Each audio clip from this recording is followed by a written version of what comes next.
parle. Chaque jour, Charles et Carole vous présentent la leçon de l'école du sabbat.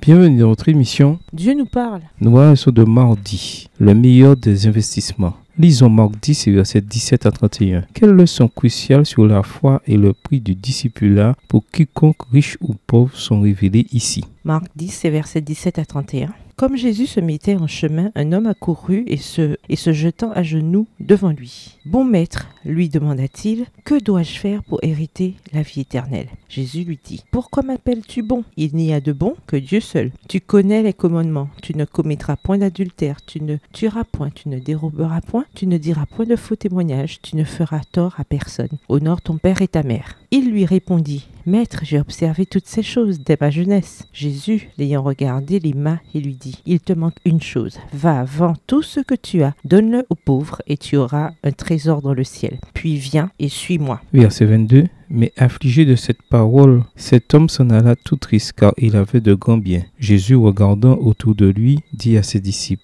qu'il sera difficile à ceux qui ont des richesses d'entrer dans le royaume de Dieu. Les disciples furent étonnés de ce que Jésus parlait ainsi. Et reprenant, il leur dit, « Mes enfants, qu'il est difficile à ceux qui se confient dans les richesses d'entrer dans le royaume de Dieu. Il est plus facile à un chameau de passer par le trou d'une aiguille qu'à un riche d'entrer dans le royaume de Dieu. » Les disciples furent encore plus étonnés et ils se dirent les uns aux autres, « Et qui peut être sauvé ?» Verset 27, Jésus les regarda et dit, « Cela est impossible aux hommes, mais non à Dieu, car tout est possible à Dieu. » Pierre se mit à lui dire, « Voici, nous avons tout quitté et nous t'avons suivi. » Jésus répondit, « Je vous le dis en vérité, il n'est personne qui, ayant quitté à cause de moi et à cause de la bonne nouvelle, sa maison, ou ses frères, ou ses sœurs, ou sa mère, ou son père, ou ses enfants, ou ses terres, ne reçoive au centuple, présentement, dans ce siècle-ci, des maisons, des frères, des sœurs, des mères, des enfants et des terres avec des persécutions. Et, dans le siècle à venir, la vie éternelle. Plusieurs des premiers seront les derniers et plusieurs des derniers seront les premiers. L'approche de l'homme révèle à la fois sa sincérité et le respect qu'il a pour Jésus. Il se précipite, s'agenouille devant lui et pose la question centrale pour le sort de toute âme. Quelles sont les conditions pour hériter la vie éternelle? Jésus répond en faisant référence à la seconde table du décalogue.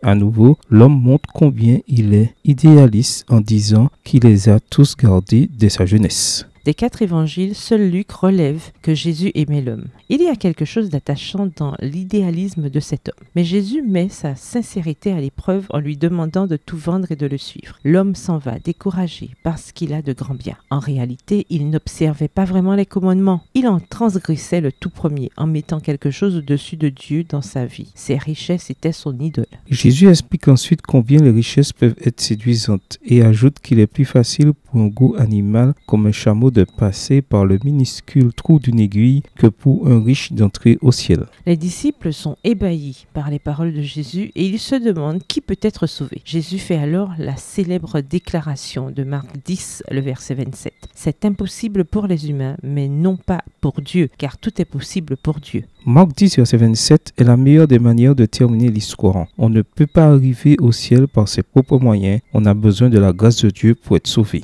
C'est alors que Pierre proteste. Lui et ses amis ont tout quitté pour suivre Jésus. Jésus répond que tout ce que l'on a quitté pour lui n'est rien comparé à ce que l'on recevra dès maintenant et dans le monde qui vient. Traduction, c'est la mort de Christ qui apporte une solution à la culpabilité humaine. La grâce de Christ et sa vie de résurrection, voilà ce qui permet d'obéir à ses ordres. Lisons Romains 6, les versets 1 à 11. En quoi ces versets révèlent-ils la réalité de la grâce de Dieu dans nos vies, à la fois pour nous justifier et pour faire de nous de nouvelles personnes en lui? Romains 6, versets 1 à 11. Que dirons-nous donc? Demeurerions-nous dans le péché afin que la grâce abonde? Loin de là. Nous qui sommes morts au péché, comment vivrions-nous encore dans le péché? Ignorez-vous que nous tous qui avons été baptisés en Jésus-Christ, c'est en sa mort que nous avons été baptisés? Nous avons donc été ensevelis avec lui par le baptême en sa mort, afin que, comme Christ est ressuscité des morts par la gloire du Père, de même nous aussi nous marchions en nouveauté de vie. En effet, si nous sommes devenus une même plante avec lui par la conformité à sa mort, nous le serons aussi par la conformité à sa résurrection. Verset 6. Sachant que notre notre vieil homme a été crucifié avec lui, afin que le corps du péché fût détruit, pour que nous ne soyons plus esclaves du péché, car celui qui est mort est libre du péché. Or, si nous sommes morts avec Christ, nous croyons que nous vivrons aussi avec lui, sachant que Christ, ressuscité des morts, ne meurt plus. La mort n'a plus de pouvoir sur lui, car il est mort, et c'est pour le péché qu'il est mort, une fois pour toutes. Il est revenu à la vie, et c'est pour Dieu qu'il vit. Ainsi, vous-même, regardez-vous comme mort au péché,